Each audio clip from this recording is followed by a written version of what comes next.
शनि की ढैया किन राशियों पे से खत्म होने जा रही है? शनि की 7.5 किन राशियों पे खत्म हो रही है? किन राशियों पर चतुर्थ की ढैया शुरू होने वाली है? किन राशियों पर अष्टम कंटक ढैया शुरू हो रही है? किन राशियों पे 7.5 शुरू होने जा रही है? यह वीडियो स्पेशली उन लोगों के लिए है जो शनि से डरते हैं, और मैं कहता हूं बहुत ज्यादा डरना चाहिए। लेकिन उन लोगों को जिन्होंने अपनी जिंदगी में बहुत से बुरे कर्म किए हैं, क्योंकि शनि कर्म फलदाता है। आप इन्हें एक जज भी मान सकते हैं, कोई जल्लाद नहीं। आपको वही फल मिलेगा जो आपने कर्म किए होंगे। अच्छे किए होंगे तो अच्छा फल, बुरे किए होंगे तो बहुत बुरा फल। आपकी जन्म कुंडली में चंद्रमा जहां पर बैठे हैं, उस घर से चतुर्थ भाव, चौथे घर में या 8वें घर में जब भी शनि गोचर करेंगे तो आपको ढैया लगेगी।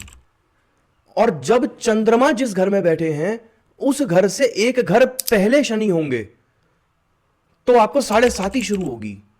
7.5 का पीरियड 7.5 साल का होता है, क्योंकि वो 3 घरों में होता है। चंद्रमा के घर से एक घर पहले, चंद्रमा का घर, और चंद्रमा से एक घर आगे। ये 3 घर जब शनि गोचर करते हैं तो व्यक्ति पर 7.5 होती है। आइए जानते हैं 29 मार्च 2025 को होने वाला शनि का गोचर आपके लिए क्या फल लेकर आ रहा है। मेष राशि। मेष राशि वालों पर 29 मार्च 2025 से 7.5 शुरू होने जा रही है। आपके साथ कुछ ऐसा होने वाला है जो आपने सोचा भी नहीं होगा। आपके सोचने का तरीका चेंज होने जा रहा है। शायद किसी बड़े बूढ़े की बात सुनकर, अपने टीचर की बात सुनकर, अपने गुरु की बात सुनकर, या अपने मेंटोर की बात सुनकर, या फिर आप कहीं घूमने गए हैं, वहां पर आपने कुछ ऐसा देख लिया या ऐसा समझ में आया जिससे आपके सोचने का पैटर्न ही चेंज हो गया। अभी शायद मेष राशि वाले जातकों ने बहुत से प्लान्स बना के रखे होंगे कि इस साल में ऐसा करेंगे, वैसा करेंगे, लेकिन शनि आकर आपके सारे प्लान्स को चेंज करने वाले हैं। जी हां, जो आपने अभी सोच रखा है कि इस साल में आप ऐसे ऐसे करेंगे और यहां तक पहुंचेंगे, दिसंबर में जाकर आप देखेंगे तो आपको पता चलेगा कि आपने क्या प्लान किया था और आपने क्या किया।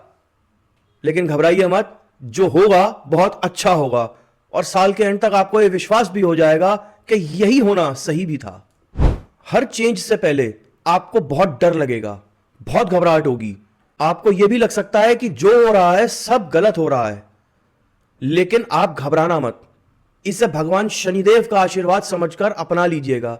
ये सारे चेंजेस आपके लिए लाभकारी होने वाले हैं। आपके खर्च बढ़ेंगे।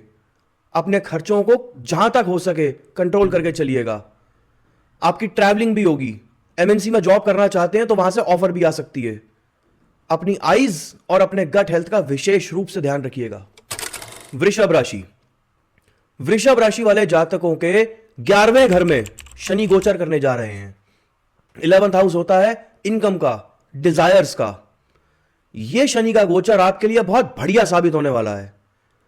अचानक से धन मिलना, अगर बिजनेस करते हैं तो एकदम से बहुत बड़ी डील्स का क्रैक हो जाना, जॉब करते हैं तो एकदम से प्रमोशन मिल जाना या सैलरी इंक्रीमेंट हो जाना। आपके वर्क एरिया में आपके कलीग्स, आपके बॉस, आपके क्लाइंट्स आपको बहुत अप्रिशिएट करेंगे। जुलाई से नवंबर के बीच जब शनि वक्री होंगे तो एजुकेशन से रिलेटेड लोग या स्टूडेंट्स, आपके काम रुक रुक कर, अटक अटक कर होते रहेंगे। संतान पक्ष से आपको परेशानियां झेलनी पड़ सकती हैं, लेकिन घबराने की बात नहीं। छोटी मोटी दिक्कतों के बाद आपको संतान से ही गुड न्यूज भी मिलेगी। आपके लॉन्ग ट्रेवल्स होने वाले हैं, और प्लीज इन्हें अवॉइड ना करें, क्योंकि ये आपको बहुत फायदा देने वाले हैं। इन शॉर्ट, आपकी सारी मेहनत, आपके सारे कर्म जो आपने इकट्ठा कर रखे थे, शनिदेव आपके उन सभी कर्मों का फल देने इन 2.5 सालों में आ रहे हैं। मिथुन राशि। मिथुन राशि वालों के 10th हाउस में शनि गोचर करने जा रहे हैं। 10th हाउस होता है करियर का। सावधान रहना होगा अपने डिसीजंस को लेकर। आप यूं समझ लीजिए कि शनिदेव आपके साथ एक गेम खेलने आ रहे हैं। वो आपको हर मोड़ पर, हर रोज इतनी सारी अपॉर्चुनिटीज देंगे, इतनी सारी ऑप्शंस देंगे कि यहां से 10,000 कमाए जा सकते हैं, यहां से 20,000, यहां से 50,000 आ जाएंगे। लेकिन आपको डिसाइड बहुत सोच समझकर करना है, और अपनी कोर स्ट्रेंथ पर ध्यान रखना है, वहीं पर फोकस्ड रहना है, क्योंकि ये सारी ऑप्शंस मोमेंटरी फायदा तो आपको दे देंगी लेकिन लॉन्ग टर्म फायदा नहीं दे पाएंगी। और ये ऑप्शंस दी भी इसीलिए जा रही हैं जिससे कि आप एक बड़ी अपॉर्चुनिटी को ना देख पाए। तो अपने डिसीजंस को लेकर बहुत ज्यादा सतर्क रहें, सावधान रहें और अपने काम पर जो आपका कोर स्ट्रेंथ है उस पर फोकस्ड रहें। अगर इस गेम में आप जीत गए तो प्राइज मनी तो आप सोच भी नहीं सकते, लेकिन अगर हार गए तो शनिदेव की पटकी जरूर झेलनी पड़ेगी। और मेरी राय में मिथुन राशि वाले जातकों को किसी पढ़े लिखे एस्ट्रोलॉजर से कंसल्ट भी करना चाहिए, क्योंकि आपके खर्च बहुत ज्यादा बढ़ने वाले हैं। माता की हेल्थ का बहुत ज्यादा ध्यान रखिएगा। जुलाई से नवंबर के बीच आपके मैरिटल रिलेशंस में कड़वाहट आ सकती है। जहां तक हो सके पेशेंस से काम लें। कर्क राशि, कर्क राशि वाले जातकों के लिए राहत की सांस। मुबारक हो, आप पर से शनि की ढैया खत्म होने जा रही है। पिछले 2.5 साल से पर्सनल और प्रोफेशनल फ्रंट के ऊपर रिलेशंस में या काम में जो आप परेशानियां फेस कर रहे थे, 29 मार्च 2025 को वो सभी परेशानियां खत्म होने जा रही हैं। अगर एक वर्ड में बोलूं तो आपको मिलने वाला है सुकून। शनि गोचर करके आपके 9th हाउस में आने वाले हैं, जो कराएंगे आपसे शॉर्ट और लॉन्ग ट्रेवल्स, ज्यादातर स्पिरिचुअल, फैमिली के साथ या एजुकेशन से रिलेटेड होंगे। पुराने झगड़ों की वजह से जो रिलेशंस खराब हुए थे वो तो ठीक होंगे ही। आपका बहुत पुराना कोई मरा हुआ पैसा जो आपने मांगना भी बंद कर दिया था, अचानक से वो व्यक्ति आपके सामने आएगा और कहेगा ये लीजिए पैसे। आपको बहुत खुशी होगी और आप सोचेंगे कि ये कैसे हुआ। आपके लिए ये गोचर काम में तेजी लेकर आ रहा है, रिश्तों में मधुरता आएगी। गट हेल्थ का ध्यान रखना होगा, पैरों में चोट भी लग सकती है तो ध्यान रखें। सिंह राशि, सिंह राशि वाले लोग बॉन्ड लीडर्स होते हैं। इनका एक अपना अलग ही अंदाज होता है जिंदगी जीने का। शनि का गोचर आपको हल्का फुल्का परेशान तो कर सकता है, लेकिन शेर की दहाड़ नहीं दबा सकता। आपके 8th हाउस में शनि गोचर करने आ रहे हैं और आपके लिए ला रहे हैं अष्टम कंटक ढैया। नाम से मत डरिएगा, आप सिंह हैं। आपके सेल्फ कॉन्फिडेंस पर अटैक करने आ रहे हैं। आपको हेल्थ इश्यूज हो सकते हैं। अचानक से ऐसे खर्चे सामने आ जाएंगे, इतने बड़े बड़े खर्चे सामने आ जाएंगे कि आप सोचेंगे यार अब क्या करूं, क्योंकि जहां फोकस करना चाह रहे थे वहां फोकस आप नहीं कर पाएंगे। चीजें बहुत स्लो महसूस होंगी होती हुई, लेकिन घबराने की बात नहीं है। आप अपना आत्मविश्वास वापस इकट्ठा कर लेंगे और अपनी मंजिल को हासिल कर ही लेंगे, क्योंकि यह हुनर तो आप ऊपर से सीख कर आए हैं। कर्ज उतारने के लिए यह टाइम पीरियड आपके लिए बहुत अच्छा है, आपको हेल्प करेगा। लीगल मैटर्स आपके फेवर में दिख रहे हैं। हेल्थ इश्यूज हो सकते हैं, उसका आपको ध्यान रखना होगा। मेहनत बहुत करनी होगी। आने वाले 2.5 साल भाग्य के नहीं, मेहनत के भरोसे काटने पड़ेंगे। कन्या राशि, कन्या राशि वालों के 7th हाउस में शनि गोचर करेंगे। आपके मैरिटल रिलेशंस में कड़वाहट आ सकती है। जिनकी शादी नहीं हुई है उनके शादी होने के प्रबल योग बन रहे हैं। जो लोग बिजनेस में हैं उनकी नई पार्टनरशिप स्टार्ट हो सकती है, लेकिन पुरानी पार्टनरशिप ब्रेक होने के बाद इस टाइम पीरियड में आप काफी डरेंगे, लेकिन ज्यादा डर के डिसीजंस मत लीजिएगा, क्योंकि ये नेचुरल नहीं है, ये शनिदेव का इफेक्ट है। वो देखना चाहते हैं कि डिफिकल्ट सिचुएशंस में आप कैसे डिसीजन लेते हैं। अप्रैल मई के अंदर आपकी वर्कप्लेस चेंज हो सकती है और जुलाई से नवंबर के बीच आपके पास अनगिनत अपॉर्चुनिटीज आएंगी शॉर्ट एंड लॉन्ग ट्रेवल्स की, जो आपको बिल्कुल नहीं करनी है।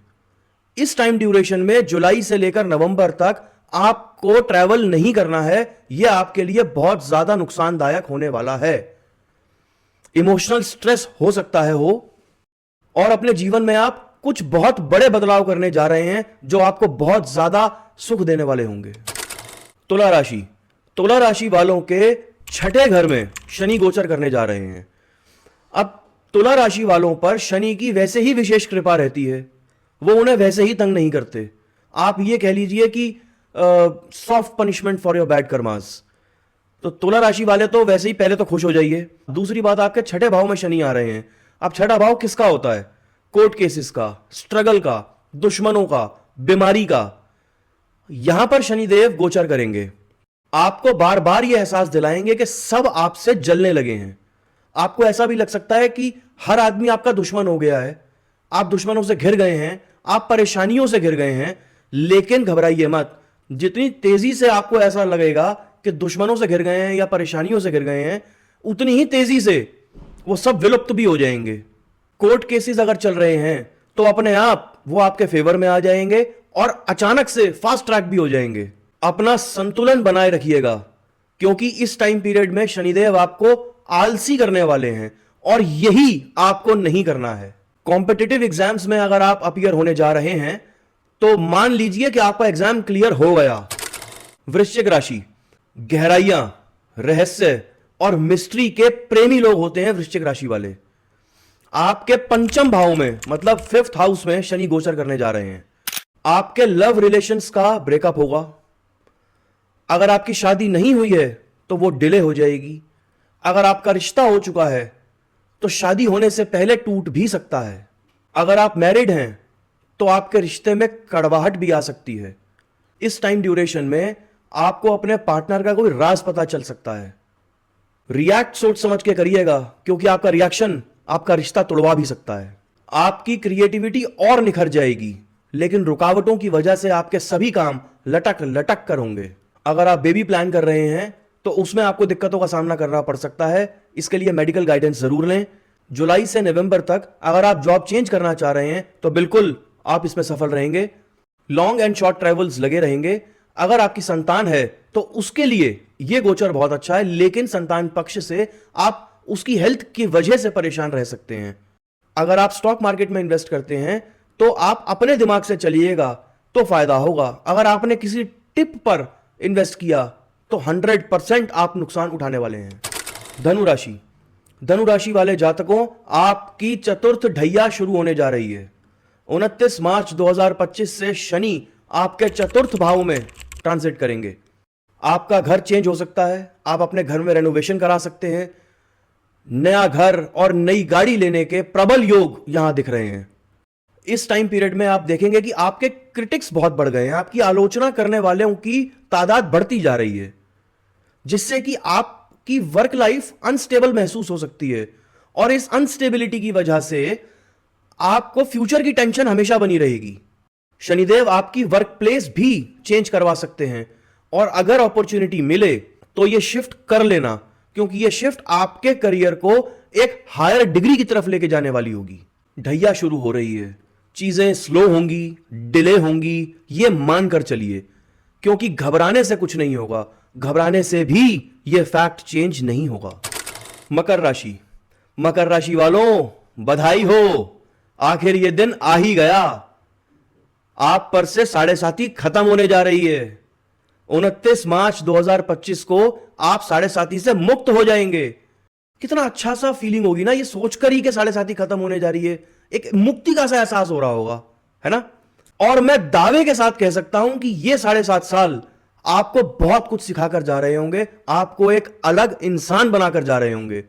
इन 7.5 सालों में आपने time management, hard work, anger management, ego issues, इन सबके साथ इतना झेला होगा और इतना सीखा होगा। पैसे की वैल्यू क्या होती है, टाइम की वैल्यू क्या होती है, ये सारी चीजें शनिदेव आपको सिखाकर जा रहे होंगे। ये समय आपके लिए अच्छा भी रहा होगा और बुरा भी रहा होगा, लेकिन 7.5 तो खत्म हो जाएगी। 29 मार्च को शनिदेव आपके 3rd हाउस में गोचर करेंगे, और 3rd हाउस में गोचर करके आपको शॉर्ट एंड लॉन्ग ट्रेवल से बड़े बड़े फायदे देने वाले हैं।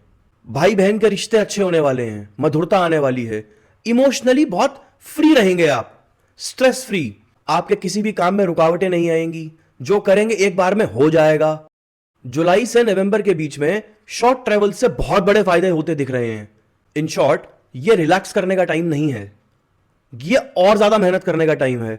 क्योंकि जितनी मेहनत करके इन 7.5 सालों में आप 10 या 15 हजार कमा पाते थे, अब 7.5 खत्म होने के बाद उतनी ही मेहनत करके आप शायद 1 लाख कमा सकते हैं। तो स्टे मोटिवेटेड, लेकिन ओवर कॉन्फिडेंस में मत आइएगा, क्योंकि यही ओवर कॉन्फिडेंस तोड़ने शनिदेव अपनी ढैया लेकर फिर आ जाएंगे। तो एक और कर्म मत जोड़ना, लगे रहो। कुंभ राशि, कुंभ राशि वाले जातकों की 7.5 का लास्ट फेज स्टार्ट हो रहा है। कहते हैं कि लास्ट फेज में शनि महाराज पिछले 5 सालों में जितना लिया है उससे 10 गुना देकर जाते हैं। तो आपके लिए बड़े फाइनेंशियल गेन्स होते दिखाई दे रहे हैं। आपकी कुंडली के सेकंड हाउस में शनि गोचर करने वाले हैं और आपकी ही कुंडली के 11th हाउस को अपनी 10वीं दृष्टि से देखने भी वाले हैं। अब सेकंड हाउस होता है इनहेरिटेंस का, सेविंग्स का, वाणी का, और 11th हाउस होता है इनकम का, इनकम इंक्रीमेंट्स का, रेगुलर फ्लो ऑफ इनकम या आपके डिजायर्स का। अब दो तरह के धन कुंडली में दिखाए गए और दोनों ही जगह शनिदेव विराजमान है, वो भी 7.5 के लास्ट फेज में। मान लीजिए बॉस, आपकी लॉटरी निकलना पक्की बात है। बस आपकी की टू सक्सेस होने वाली है आपकी वाणी, आपकी स्पीच, आपकी लैंग्वेज। इसे खराब मत होने देना। अगर ये खराब कर ली ना तो हाथ कुछ भी नहीं लगेगा और आपके रास्ते का सबसे बड़ा कांटा होगा आपका आलस से। आलस छोड़ देना, नहीं तो जो होगा वो तो होगा, शनिदेव की पटकनी खानी पड़ेगी, वो अलग। बस इन दो चीजों का ध्यान रखना है। बाकी सरकारी लोगों से आपके रिलेशंस डेवलप होते दिख रहे हैं, परिवार के साथ आपकी धार्मिक यात्राएं दिख रही हैं और अपनी लाइफ में आप बड़े बड़े चेंजेस लाते हुए दिख रहे हैं। मीन राशि वालों का 7.5 का सेकंड फेज शुरू होने जा रहा है। इन 2.5 सालों में आपको अपनी सेहत का बहुत ज्यादा ध्यान रखना है, क्योंकि जन्मकालीन चंद्रमा पर शनि गोचर करने जा रहे हैं और यह जो गोचर होगा यह आपकी हेल्थ को बहुत बैडली अफेक्ट करने वाला है, स्पेशली आपकी गट हेल्थ। छोटी सी भी प्रॉब्लम हो ना तो उसे इग्नोर मत करना, डायरेक्ट डॉक्टर के पास जाइएगा, क्योंकि हो सकता है कि अगर इग्नोर किया तो आपको हॉस्पिटलाइज तक होना पड़ जाए। आप लगातार इस ड्यूरेशन में मानसिक दबाव महसूस करते रहेंगे, सरदर्द, पेट दर्द, पेट से जुड़ी और समस्याओं का सामना करना पड़ सकता है। नींद कम आना भी एक बहुत बड़ा इशू बन सकता है। करियर में बहुत से बदलाव आएंगे। ज्यादा चीजों में हाथ मत डालना, 2-3 चीजें ही करिएगा, फोकस्ड रहिएगा, अपनी सेहत का विशेष ध्यान रखिएगा। प्लीज मैं फिर कह रहा हूं, आप अपनी सेहत को इग्नोर मत करना। शनि का पीरियड एक ऐसा पीरियड होता है जिसमें इंसान इंसान बनता है। आज हम जो हैं वो इसलिए हैं क्योंकि हमें शनि ने सिखाया है। शनि ही किसी व्यक्ति को इंटेलेक्चुअल बनाता है, उसके देखने के होराइजन को वाइड करता है, इंसान पहचानने की समझ देता है, जीना सिखाता है, मेहनत करनी सिखाता है, पैसे की वैल्यू सिखाता है, टाइम मैनेज करना सिखाता है। हर चीज हमें शनि ही सिखाता है, जो जीवन जीने के लिए और जिंदगी को बेहतर बनाने के लिए और जिंदगी में आने वाली परेशानियों को झेलने के लिए चाहिए, सब हमें शनिदेव की कृपा ही देती है। आप इसे एक गुरुकुल की तरह समझ सकते हैं कि शनि का पीरियड एक गुरुकुल है। जैसे गुरुकुल में जाकर आप पकते हैं, जैसे मिट्टी पक पक के कुंदन बनती है, वैसे इंसान पक पक करके इंसान बनता है। जब गुरुकुल से बच्चा बाहर आता है तो हर चीज, सब कुछ हासिल करने का भरपूर आनंद उठाता है और भरपूर उसके अंदर क्वालिटीज होती हैं वो करने की। इसी के साथ खत्म करेंगे आज की ये वीडियो। हमारी रेमेडीज की वीडियो आने वाली है, आप हमारे साथ बने रहिए। उम्मीद करता हूं आपको हमारी वीडियो पसंद आई होगी। अगर आपको कोई शिकायत है या आप कुछ और जानना चाहते हैं तो हमें प्लीज कमेंट बॉक्स में लिख के बताइए। धन्यवाद। जय कालका मां।